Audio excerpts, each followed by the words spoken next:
But before I get into that, now that we've got the geometry taken care of, really the next step is surface meshing. And surface meshing has two primary purposes, like we talked about yesterday: resolving the geometry and also helping to resolve the computational domain, or the volume mesh in this particular example. So we need to create a surface mesh that's going to provide us a good initial front for the extrusion that's done. So it's probably a great time to talk about a little bit how T-Rex works and some best practices for using it before we even get started with the surface meshing. Okay, so T-Rex stands for anisotropic tetrahedral extrusion, and basically it's a method to create high aspect ratio tetrahedra in the boundary layer region, given some parameters that you guys were already exposed to yesterday, things like initial height and growth rate and number of layers and things like that. And then it then transitions to isotropic tetrahedra in the far field. Okay, the benefit of this approach is it is unstructured. Okay, so you can have collisions occurring in one area, but you can continue advancing elsewhere, and you don't need to worry so much about what's happening in between because all the faces are triangular. Okay. So just to give you an example of how it works, you can imagine we have a triangular surface mesh. And maybe at this point I'll also mention this also works off of quads. We just do it a little bit differently. So you start with the triangular surface mesh. You advance a point. You can see it's created a fan of right-angled tetrahedra. We then given some of the quality constraints you specify, we can look beyond that point and make sure you're not encroaching on any other fronts, because that's really important. You want to make sure you leave enough space between approaching fronts for some high-quality tetrahedra to be generated. We also look at other quality constraints, and if they're violated, we'll kind of massage this point a little bit, march it in the direction of steepest descent, try and optimize the grid quality. And if we can't, we'll stop the point locally, and everywhere else we'll continue to advance until it's also stopped. If it's allowed to continue advancing and there's not anything else going on, it'll stop when it reaches either isotropy or the maximum number of layers that you specify. So in 2D, this is what you would get. And we're actually going to be creating a series of these meshes on the surface to resolve areas of high curvature. In 3D, you get something like this. So these are right-angled tetrahedra, which maybe aren't the best, but that's why we combine them into triangular prism elements. And if you were growing off of quads, it would be combined into unstructured hexahedra. These are the controls for T-Rex. So there's not really a lot going on. You have control of the number of layers, the growth rate, the wall spacing, and then a lot of different quality metrics that you want to be checking as you're advancing. Okay, some best practices. The first one is gaps. So I've shown this slide a lot because I think it really demonstrates how gaps are handled and what sorts of things you can do to resolve them. So I've got two features that are in close proximity to one another. In the upper image, I should mention there's a collision buffer parameter in T-Rex, and basically what that does is it's kind of like a walking stick, and as the fronts are advancing, it looks beyond itself some distance to make sure that there's no other front approaching it, and if it violates that, it'll stop. And so here we've got like a low collision buffer value. So we have two fronts approaching. The collision buffer value was small, so they get relatively close, and those tets are not really isotropic, and that's kind of what we want between those two fronts. We talked a little bit about that yesterday with that hybrid meshing example. If we increase that value, you'll notice now that there's more space left between those advancing fronts, and I can create some higher quality tetrahedra in that region. Okay.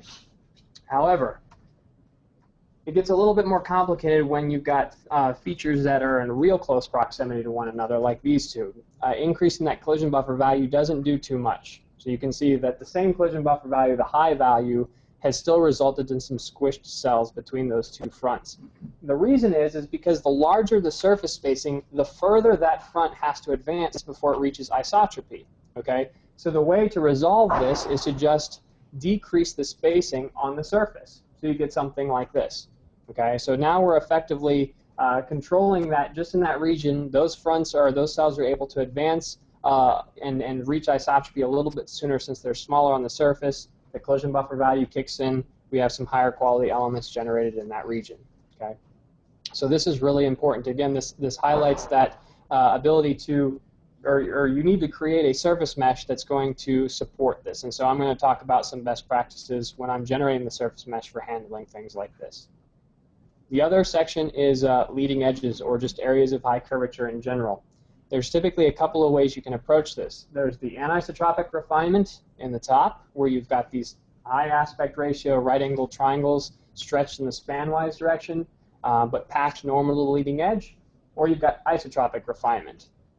Both are resolving the geometry to kind of the same level. However, the anisotropic refinement, you can see, results in 6,300 elements as opposed to 34,000 for the isotropic. So because we're going to be advancing off of these cells, the benefit lies with the anisotropic example.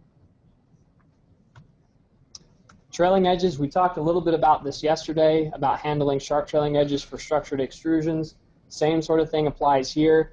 There's a parameter that controls the number of normals marching off of a convex corner, depending on the angle of that corner. So here's an example for a sharp trailing edge. You can see there's 3 normals being advanced from that convex corner, so it's able to wrap smoothly around there. You can see that. However, you end up with large volume ratios, as there's a really small triangular element created right there off of the trailing edge, okay, that is directly adjacent to a much larger tet element, okay. If you use a single normal, you end up with very poor skewness, okay. So the resolution here is, if your solver can accept large volume ratios and you have a sharp feature, this is the approach to take. Or you can inflate your trailing edge, as this is more realistic in the first case, or anyway. So you can see that here I have a single normal. I'm able to march smoothly around there. Again, favoring the blunt trailing edges for geometries like this. Okay, so those are some best practices. We're going to talk a little bit about that in just a moment when I generate the surface mesh. Yes? Just an SU2 question. Does SU2 handle large volume ratios well, or is that a problem for you guys? Well, I mean, I don't think we've looked specifically at large volume ratios, but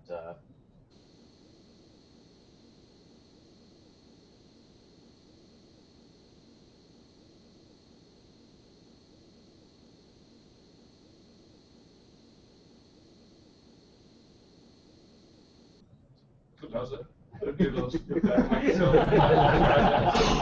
So okay, I will say that the ones with the sharp edge where you have that really high skewness, yeah, that almost always causes a little bit of a stall in the residuals. But again, I'll go back to say that we can print out where the highest residuals are, and we can also visualize the flow field with the residuals. So, you know, will it converge? Will the force coefficients converge? Most likely. Will the residuals maybe stall in Rand's calculation? Perhaps. But you know, you can diagnose where the problems are, and if that is at the trailing edge, then yeah, you can switch to a blunt trailing. Not enough that, you know, this hasn't been a problem that we lose sleep over and overnight and we change our meshes all the time. I think that it's probably typical of most solvers with that interest. Okay, so what we're going to do for surface meshing is I'm going to start off by creating a nice uniform triangular surface mesh and then refine it. So this is my process. Everybody approaches these problems a little bit differently. I've done enough aircraft that I kind of have a nice repeatable process that's even scriptable. It has been scripted. We've talked about that in previous webinars as well. So I'm going to walk through this entire meshing process, start to finish, so you can see not only my process, but some of the best practices as well for geometries like this. Okay, so I have my aircraft. The first thing I'm going to do is I'm going to create a uniform triangular surface mesh. So to do that, I'm going to set up an average. Now, I'll preface this again by saying some things have already been set up, so I don't forget any numbers. But I'll describe why I chose those values, so you kind of get the why. Average delta S, I set to 10. We're working in millimeters here, so that's 10 millimeters. And the way I determine that value that I want to use is I look at some of the largest features in my geometry. The largest features in this geometry are the wing and the fuselage. And I found that a 10 millimeter cell size will recover those features pretty well. It's not going to recover the smaller features, but that's where I'm going to go in by hand and do refinement. There are some additional parameters, as we mentioned before, doing curvature-based refinement, but what I like to do is start with a uniform mesh and then go and selectively refine areas that I know need additional refinement. So I'm going to grab the aircraft and the prop, and I'm going to create a surface mesh, and this connector join angle basically is going to simplify that surface mesh for me by joining connectors, because it's actually going to, even though we joined multiple quilts together, it'll put a connector on those quilt boundaries even though they no longer exist, and I just kind of want to join those all together just so I can reduce the complexity even further. So this is what I end up with. So I'm going to turn off the geometry because we're not going to need it for the rest of the process. Everything is on the geometry.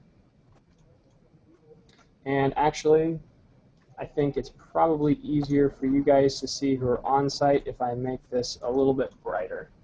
Yeah. Okay. So here's my surface mesh. It's uniform, isotropic. Again, the cell size is going to resolve the largest features of my geometry pretty well. But the leading edge is under-refined. Up here near the prop needs additional refinement, definitely in the tail. So that's what I'm going to do. For the rest of this session, for the surface meshing, I'm going to be refining it. Okay. So you can see we spent all that time upstream cleaning up the model, and this is what it results in. One-click meshing for the surface. And now everything is constrained to the geometry. It's not going to jump off the geometry. You're not going to get any holes. Everything is there, and you can begin operating on it. So that's why I kind of encourage you to spend a little bit more time doing the solid modeling, cleaning it up before you start surface meshing. All right, so the first thing I'm going to do is I'm going to grab all those connectors, and I'm just going to change their spacing, decrease it. Okay, kind of refining that area. The other thing I'm going to do is there's actually two connectors in the same physical location that are just enough different that they didn't get merged, and that's because this prop was actually a separate model. It wasn't watertight with the rest of the geometry. So this allows me to demonstrate this tool called grid merge, which is fault-tolerant meshing. The solid modeling was let's heal problems on the geometry level. Grid merge lets you heal problems on the mesh level. So sometimes you may have a geometry that's so complex that no matter what you do, you can't get it into a single watertight model. So you just elect to mesh it. You've got things intersecting, you've got things overlapping. You would use grid merge to heal the geometry, but on the mesh level, after you've already created that mesh. And this becomes really handy. You can kind of use these two things together if you want. So I'm going to go ahead and just merge those two connectors. I'll enter like a tolerance. It highlights, click apply. Okay, so they're merged. I have now one connector in that location. All right, so I'm set with that. A couple of things I don't like here. So I'm pretty picky when it comes to my surface meshing.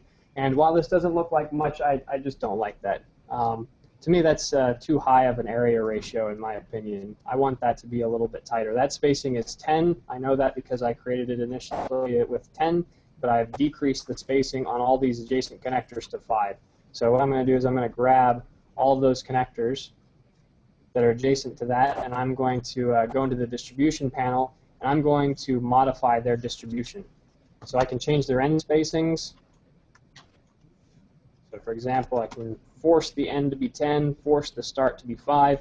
I can even change their function. So by default, everything's hyperbolic tangent. I can change that to anything I want that's in here and adjust all of those parameters.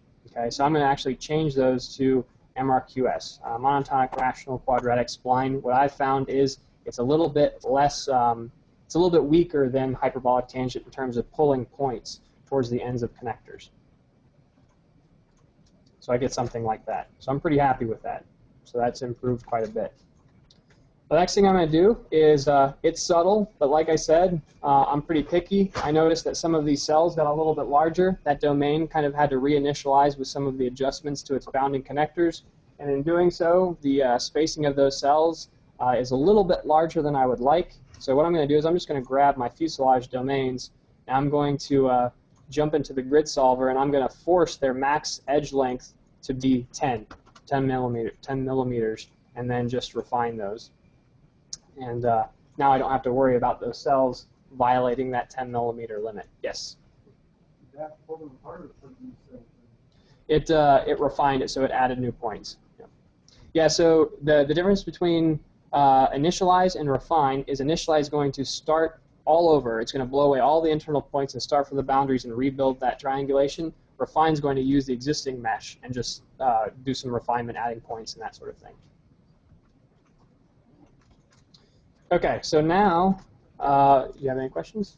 Oh, I thought I had one. Okay. Okay. Okay. All right, so at this point, what I'm going to do is I'm going to start operating on the wing. This is going to be kind of the most critical portion of this geometry. And what I want to do is I want to use 2D T-Rex to resolve the curvature of the leading edge of this wing. And so what I'm going to do is I'm going to grab those two domains, and I'm going to go into T-Rex. I'm going to say I want 15 layers at a growth rate of 1.2. I'm going to push the attributes, and I'll explain what that is. That's basically, I'm going to be growing elements from the leading edge, but what I want to do is I want to push those attributes to the connectors at the end, because if I don't push those attributes, basically the layers, the growth rate, the spacing, to the connectors at the end, there's going to be a mismatch. And so that's what push attributes does. It kind of employs a little bit of top-down meshing by allowing you to automate parts of that process. I'm going to go into the boundary conditions, and I've already set up all these boundary conditions so I don't forget what delta S I use, but just to let you know how I picked that. For the leading edge, the wing leading edge, I used a spacing of 1. A spacing of 1 millimeter is going to give me a turning angle of less than 5 degrees, which is sufficient for this relatively coarse mesh to resolve that leading edge curvature. For the trailing edge, I used a spacing of 0.6. The way I determine that is I look at the size of my trailing edge, and I determine how many points I want across that trailing edge. Once I know how many points I want across it, I can figure out how tall those cells are going to be on the trailing edge, and I want to use that exact same height on the upper surface of my wing. So that way, if I have two cells, this is the same example we used yesterday in 2D. If I've got two cells that have the same size, I'm going to get a normal coming off right in between them when I'm doing the extrusion. Okay, so that's how I choose those values. And then the root and the tips are going to be set to match. Okay, and then I'm going to initialize.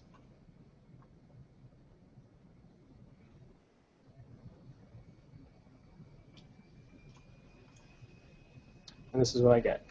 So you can see I get that nice refinement. But again, me being picky, I don't like this. I have really large cells next to really small cells, so the area ratio there is unacceptable.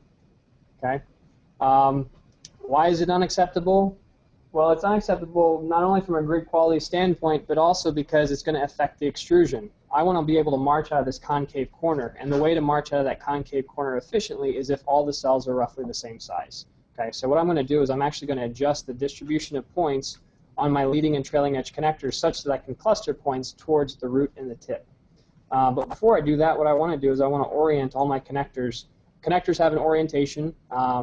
They run one direction. I want to orient them all the same way, and I actually have a script that goes ahead and does that. If you wanted to change the orientation yourself, you could select a connector, go Edit, Orient, and you can change its orientation. But I have a script that will basically take those and orient them for me. Connector orient. And while I'm doing that, I'm going to pick also the root and the tip. And I'm going to orient all those as well. So what's your rule for orienting right now? Away from the body or something like that? Well, that script will, what it'll do is it'll just pick the first one in the list, and it'll use that as the master to orient. So they're either going to all go towards the root or to the tip. But as long as they're all in the same direction, it makes it easier. Yeah. Are those scripts available? They can be.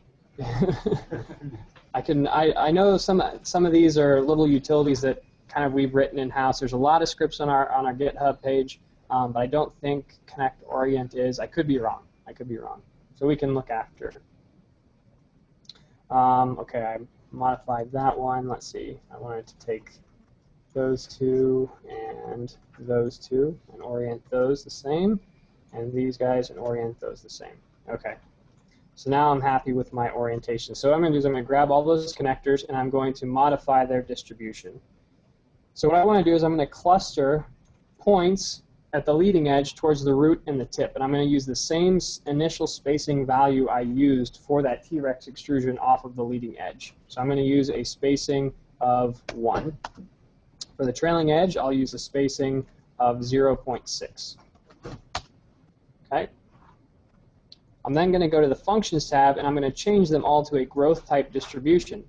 So there's an equation that I use. I believe it's the number of layers is equivalent to the log of the growth, or the log of the aspect ratio over the log of the growth rate. I think that's the, yeah, the log of the aspect ratio over the log of the growth rate. And what that allows me to do is target a specific aspect ratio for my cells on my leading and trailing edge. And so when I set up my growth parameter, the one thing I need to know is I need to know how many layers I want, given a target aspect ratio. So for example, the leading edge is relatively coarse, so I can probably get by with an aspect ratio of around 10. The trailing edge is really fine. If I want to kind of maintain sort of a relatively coarse overall mesh, I could probably use a higher aspect ratio on the trailing edge. Let's use 20. And in doing so, I can figure out how many layers I should use to cluster towards the root and the tip. So for the leading edge, I believe that results in, let's see, the leading edge, it's 12. Nope. It's 13 at the leading edge. And 1.2. And at the trailing edge, I believe that's 17. Yes, 17 and 1.2. Okay. The next thing I want to do is go to the Dimension tab. And if I pick this connector, it just has the same number of points on it that I had originally. It didn't change the number of points on that connector. And what I want to do is I want to set the optimal dimension. And basically what that does is it looks at the growth region of that connector, how many layers I wanted, the growth rate, the spacing. It picks up the last cell height in that growth region, and it uses it to populate the rest of the connector with points. So I have a constant growth beyond the, or a constant spacing beyond the growth region of the connector. And you have to pick one connector at a time in this panel to do that. Because that can be a little tedious, I have a script to do that as well, so I can just select those connectors, and I can run optimal dimension, and it'll do that for me automatically. So there you go. So now my wing is set up, and if I look, one of my rules of thumb is the eye test, basically, is once I have this set up, if I zoom in here, you'll notice the cell sizes here are all the same. And because of that, with the distribution I chose, I have this nice kind of diagonal line running out of that corner. And when I have that diagonal line, that's the indicator to me saying I've got this right. Okay, it's an eyeball thing, but you can see that diagonal kind of running out of that corner. Now, because this process is going to be the same for every flying surface on this aircraft, when I go do the tail, you'll see it's exactly the same. This can be scripted. Little utilities could be written. In fact, we have customers who have already written utilities to do things like this, where they'll just select the wing, run the script, and it'll compute all this stuff automatically and set the wing up. But I wanted to show you by hand how this could be done, so maybe you could automate it in the way that you wanted to, or you could set it up the way you wanted to as well. All right, so my main wing is set up. I'm going to jump into the tail. Now the tail is a little bit more complicated because we've got a couple of connectors here at the root. Okay, not to mention that the leading edge spacing is going to need to be a little tighter because this is a thinner surface. It turns out though that both the vertical and horizontal stabilizer are the same, so that saves us a little bit of time. So I can go into grid T-Rex, set those up, 15 layers, growth rate of 1.2, push attributes, set up my boundary conditions. So I've got, that's my horizontal leading edge, so horizontal tail leading edge. Again, the delta S 0.5 chosen to get a turning angle of less than 5 degrees for the curvature of the leading edge. Trailing edge, grab that, horizontal trailing edge. 1.5 for the same purpose. I know how many cells I want to cross my trailing edge. I know what that spacing is going to be, and I can use that to set up the spacing on the trailing edge. Vertical tail leading edge, or actually I should probably do the root and the tip of the horizontal. So root and tip, set to match. Vertical tail, leading edge, vertical tail, trailing edge. The reason I have these all broken out is because if I ever wanted to change them at some point, I can easily change individual components. And then root and tip. So those are my match. And then I can go solve and initialize. And I get something that looks pretty nasty, in my opinion. Same sort of problem that we had before, large jumps in spacing. That's okay. The other thing I don't like is when I push the distribution to the connectors at the root, I got this really large spacing, and I'm not a fan of that. It turns out it worked out all right for my main element, but not so much for my tail. And that's okay because I have the control I need to go in and adjust that distribution as necessary. So the first thing I'll do is I'm just going to grab all of these connectors and I'm going to set them up the same. So we're going to go grid distribute. These spacings are going to be 0.5. Control Shift T toggles, or sorry, that's timer. Control T toggles the selection, so I can select all the other ones and set that to 1.5.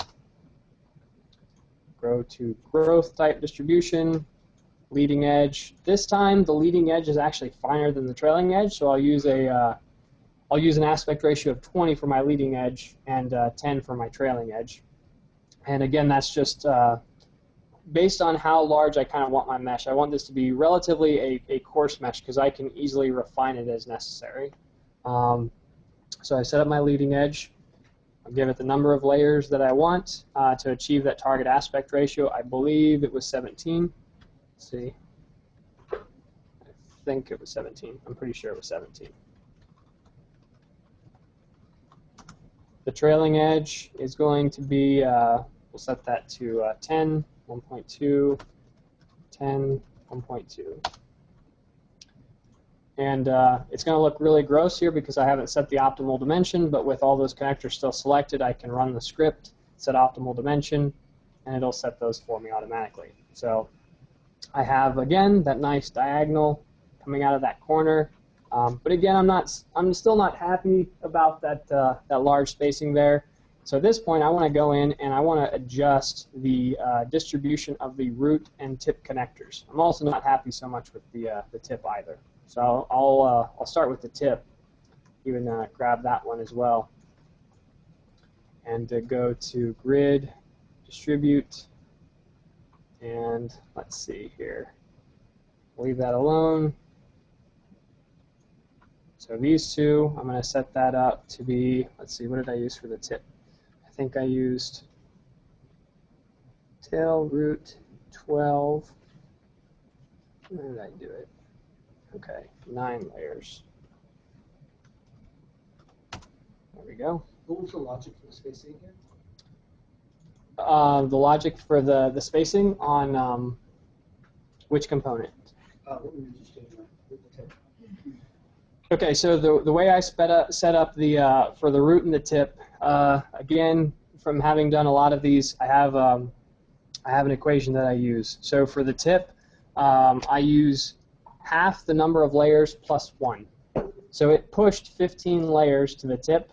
Half of that plus 1 is 9. It sounds arbitrary, but it works. It actually works. So I'm going to set that to 9. Click OK. Run the script. Okay. So now my tip is all set up. I'll do the same thing at the root. So grab those. Maybe grab those two. Same half the number of layers plus one? Nope. For the root, I actually use a different equation. I use 75% the number of layers plus 1. Again, sounds arbitrary, but having done enough of these, it works. So that's 12. That's set up. The next thing I'm going to do is I want to tighten up the spacing there at the end. So I'll set that to 10, and then I can set up my optimal dimension.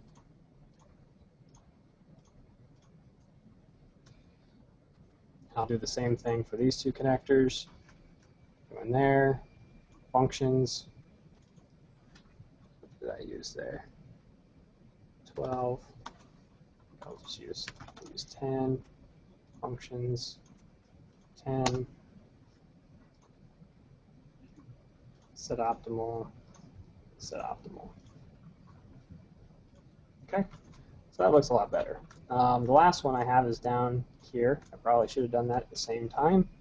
So I'll do that one as well. 12. And set the spacing at the end to 10. And dimension, set optimal, and OK. All right. OK.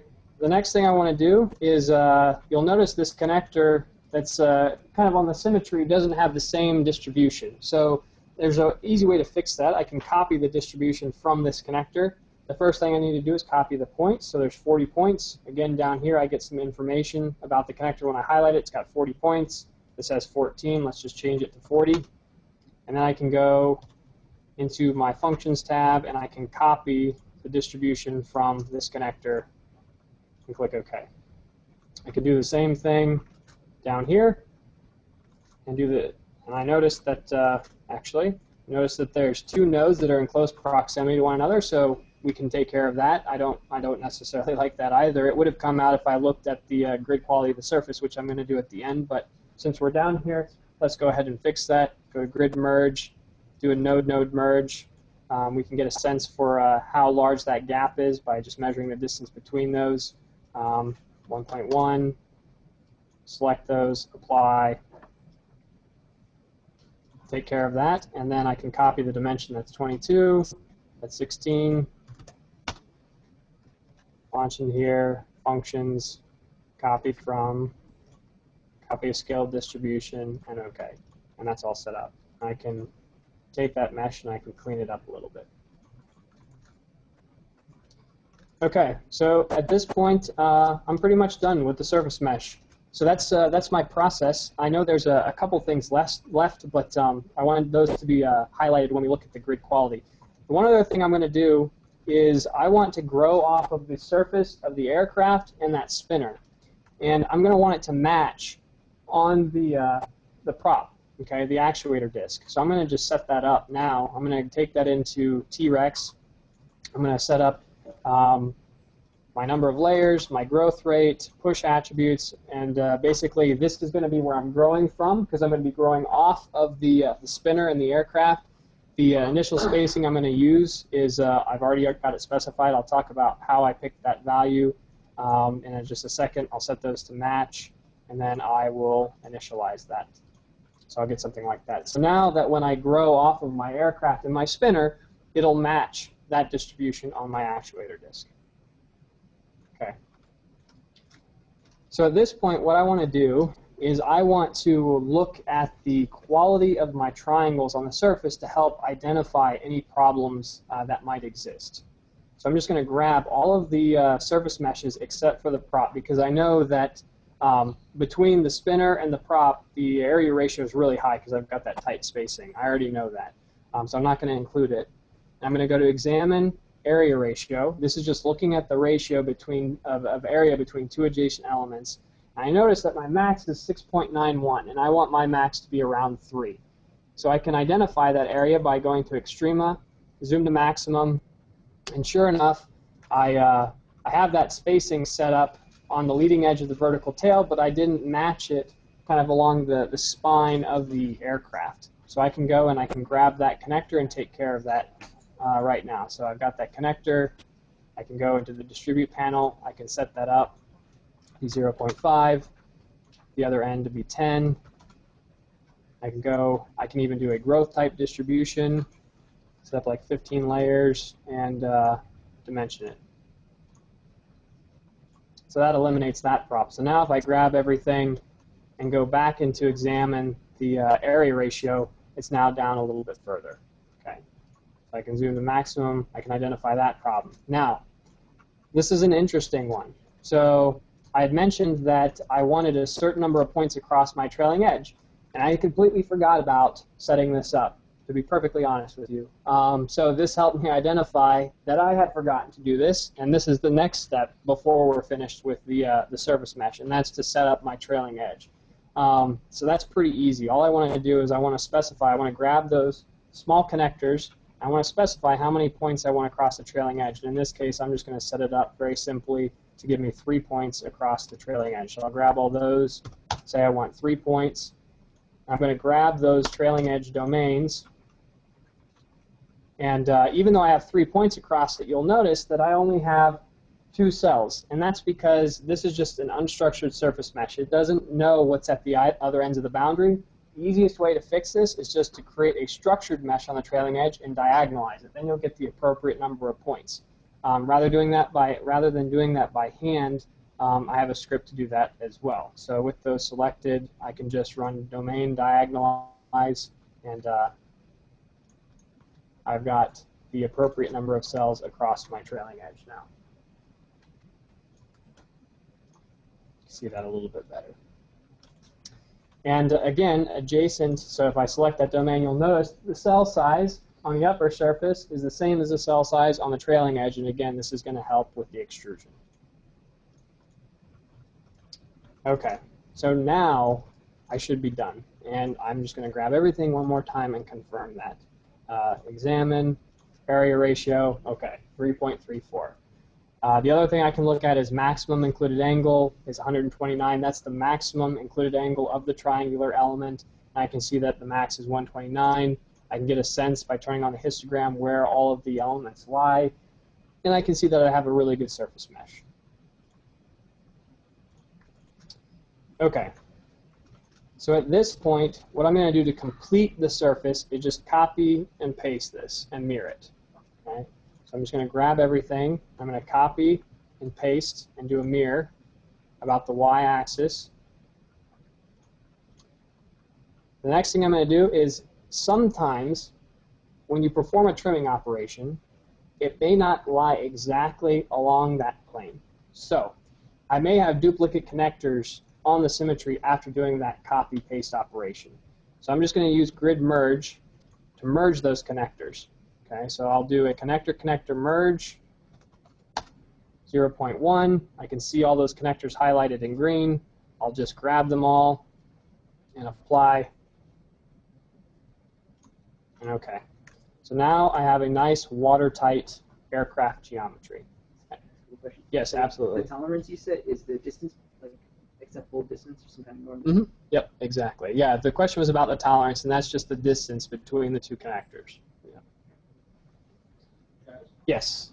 do you give the benefit of walking through step-by-step things, not necessarily running on your scripts? Say you just need to get the job done, and you have this model. How long would it take you as an experienced operator to create that model from the start?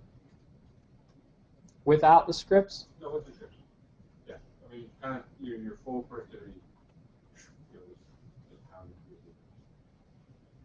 How long did it take? 30 minutes? Yeah. With the geometry cleanup, maybe a couple hours, depending on how dirty the geometry is. But once the geometry is to the point I can start meshing, less than an hour. If it's more and more complex, for example, a great example is DLR F6. That has like a pylon and a store like nacelle. I think that took a couple of hours after the geometry was cleaned up till I was happy with the surface mesh. So a matter of hours. If you're doing a lot of these things, these external aero for aircraft, they're all very similar. A couple hours after you did the cleanup? Mm-hmm. Yes. This is a question from the internet from Finally asks, using T-Rex cell and interconnection of the fuselage and wing will also improve the solution there. For these reasons, are we selecting the match boundary condition for T-Rex cell there?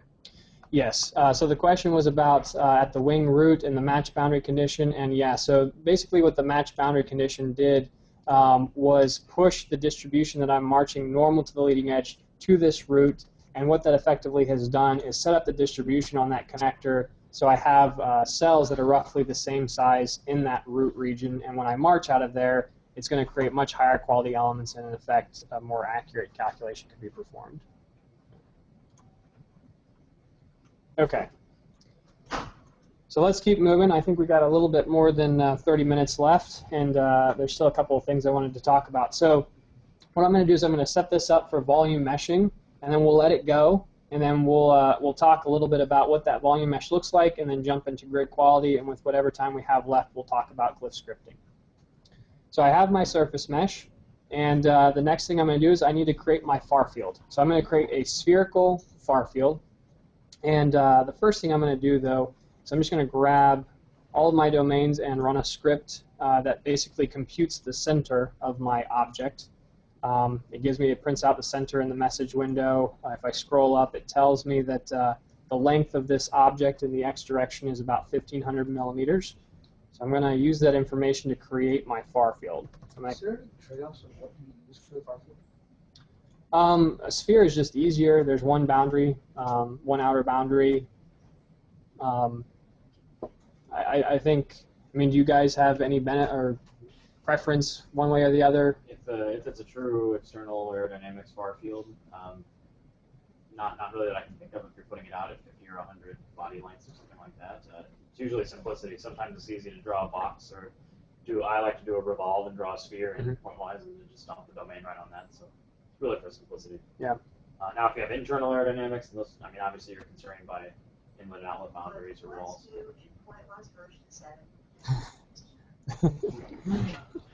Carolyn's here. Like somebody else called it. That's your phone from Pointwise, yeah. Okay. 15 body lengths, right? Well, I would recommend as much as you can handle, but I mean, keep in mind you have to balance that between cell count. So, always test how much you can get away with. Yep. Yeah, and that's exactly what I'm about to create, is that spherical far field at a certain distance, and I'll show you how you can go ahead and do that. You can either sketch it in Pointwise, like Tom mentioned. You could sketch the curve, do the revolve, or there's a script on the GitHub page that creates shapes, these nice primitive objects. So I'm going to run that script right now. It's called Shape Wizard, and I'm going to create a sphere. It's going to be a far field. I'm going to create both the grid and the geometry. It's unstructured. And I'm going to set up my average spacing on the far field. What I'm going to do is I'm actually going to create a far field that's 20 body lengths. So like Tom said, you kind of have to balance the size and the cell count for what you're looking to resolve. So 20 body lengths is kind of a good minimum. And when it's 20 body lengths, we're going to create something relatively coarse. So the spacing on the far field, I'm going to use 2 body lengths. So I'll use an average delta S of about 3,000 millimeters. The radius is going to be 30,000. And let's see, we'll do full. And so now I have my far field. The next thing I need to do is create my volume mesh. Okay, so the volume mesh is basically going to be that sphere with a hole punched out of it for the aircraft. But the prop is going to be a little bit different because it's a thin-walled structure. So it's going to be kind of its own face called a baffle face. A thin-walled structure is considered a baffle, which is an internal edge in an unstructured block, or an internal face in an unstructured block. But since in the latest version of Pointwise, this is really easy to do automatically. I can go create, assemble special block. There's a new tab called automatic. I can say I want to create baffle faces and just grab everything, click assemble faces. It'll tell me when it's done that I've got 2 closed faces, basically my far field, the surface mesh for the aircraft, and then 1 baffle face, which is my propeller, and I'm all set. So now I have my block. Okay, so I don't have to add the aircraft, then add the propeller later, which is what you used to have to do. You can just do it all in one shot automatically. And it works for disconnected geometry too. So for example, if I had like a slat and a flap that were disconnected, I could just grab everything and it would capture those as well. All right, so at this point I can launch into T-Rex. So I'm going to go to Grid, Solve. The first thing I'm going to do is I'm going to set up my boundary decay. We mentioned this yesterday. This is just controlling the rate of growth from the boundaries of the mesh to the interior. So I'm going to turn that up to kind of slow that rate of growth. I'll go to T-Rex. I'm going to set up the number of layers I want. Full layer set to 1. This effectively disables multiple normals. So I'm turning that off. We have blunt trailing edges everywhere on this aircraft, so we don't need that. Setting up my growth rate, I try not to exceed 1.2. Advanced and skew criteria. Okay, so collision buffer. I'm kind of going a little fast here because there's a lot of other things that I wanted to talk about, and we have a lot of this material on our website as well, so you can kind of go back and get some more detailed explanation to some of this stuff. But the collision buffer, like I mentioned before, is going to look beyond the front as it's extruding, so I'm going to turn this up. My preference is 2 or greater, so I'm just going to set that to 2. The skew criteria frame is going to allow you to control the quality of the elements in the extrusion, not the far field elements, not the isotropic tets, but the anisotropic tets. So one of the things that I change is the maximum angle. So I decrease that, and by decreasing it, you may notice that the fronts will stop a little bit sooner as they're advancing, but that's just because they're violating this constraint. If you over-constrain it, so if I say, okay, I don't want any elements with a max angle over like 140, if you over-constrain it, you can actually make your mesh worse by stopping fronts too soon. So it's kind of a little game that you play. So I always usually start between 160 and 170, kind of on the higher end initially, so I can see what I get in my resulting volume mesh. Okay. In the boundary condition tab, this is where you set up the boundary condition for the extrusion. This is pretty easy. Deselecting the prop, just the aircraft, I'm going to use the same wall spacing. So again, this is turbulent flow. We know our flow conditions. Typing this stuff into the turbulent boundary layer calculator, we can get a sense for what that initial wall spacing should be to give us a y plus of 1, and that is 0.017 millimeters. So I can drop all of those domains into that boundary condition. The prop, we'll deselect those, the prop is going to be set to a match boundary condition, and you'll notice that you can select either side of the prop. So the propeller has two sides, and that's because it's a baffle. Okay, it's a thin, infinitely thin face in this block. So I'm just going to select everything and put that into the prop match condition that I created. Okay, and then go solve and initialize. And what it's going to do is it's going to start to advance those points, and one of the things that I'm going to look at is to make sure that I start to get full layers. And I've already got one full layer, two full layers. You'll notice we've already generated 500,000 cells, almost 1 million cells. So it's still advancing. And at this point, I can kind of look and see where points would be stopping, try to identify what's going on in those areas, get into the surface mesh and try and resolve it. So because we spend a lot of time on the surface mesh, we're going to be guaranteed that our volume mesh is going to be of high quality. So it's still advancing, 1.7 million cells already, so it's very fast. Okay, so while that's running, show you some pictures of what that's going to look like. So this is a cut through a section cut of the wing and the fuselage, so you can see what we do when we export this to a solver like SU2, there's an option that you have that allows you to combine those anisotropic tets in the boundary layer into prisms. And you can imagine you can take 3 of those right-angled tets and combine them into a triangular prism. And so that's effectively what we do. For the same point count, we reduce the cell count by up to 50 to 60%. So you get a huge reduction in cell count and much nicer elements in the boundary layer region. This is a clip of the concave region in the wing root. You can see those prism elements kind of advancing out of that region. You can get out of these concave corners very well. This is up near the spinner and the engine compartment, and it's kind of hard to see, but the prop's been set to transparent, so you can kind of see the layers on either side of that, transitioning very naturally to the isotropic tets in the far field. This is in the back, a little bit coarse back here. This is between the elevator and the rudder. The rudder in orange and the elevator in kind of that green color. You can see the layers advancing, and you can see the collision buffer taking effect here, basically leaving some additional room between those elements to create some higher quality tetrahedra in that region. And then this is ultimately what it looks like. So you can see that we've got the prism elements in the boundary layer that transition to the tets in the far field. And you may think that that far field is really coarse, and it is. I mean, it's pretty coarse. But there are ways to resolve that. I can turn up my boundary decay, which would effectively take that spacing and propagate it further into the interior. I could create a block that kind of surrounds the aircraft and kind of cap a cell size in that block. I could create additional topology within the block to get the refinement that I need. I can do things like create wake sheets to get that refinement. So you have a lot of control for controlling the spacing in the volume mesh. How many pyramids do you have that you can put the tet to? From the prism to the tet? I didn't track how many pyramids we have. That's a really good question. I'd have to look at the output to be certain. shouldn't only pyramids get generated if you have hex going hex to 10? Well, the sides of a prism element are quad. Oh, I see. On the Yeah. So for the incomplete layers to transition, you'll get a quad face exposed. Okay. So let's jump back over here. All the points are red. That's good. That's not scary.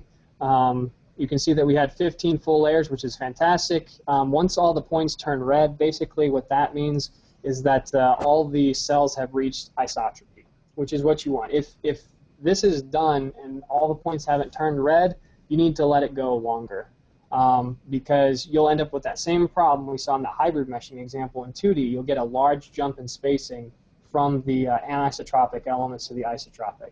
So it's good to let these kind of inflate out until they reach isotropy for a much smoother transition to the tet core. We've already generated about 9 million elements, and right now what it's doing is it's passing off that really ragged-looking front to the isotet mesher to fill in the remainder of the volume mesh with isotropic tets.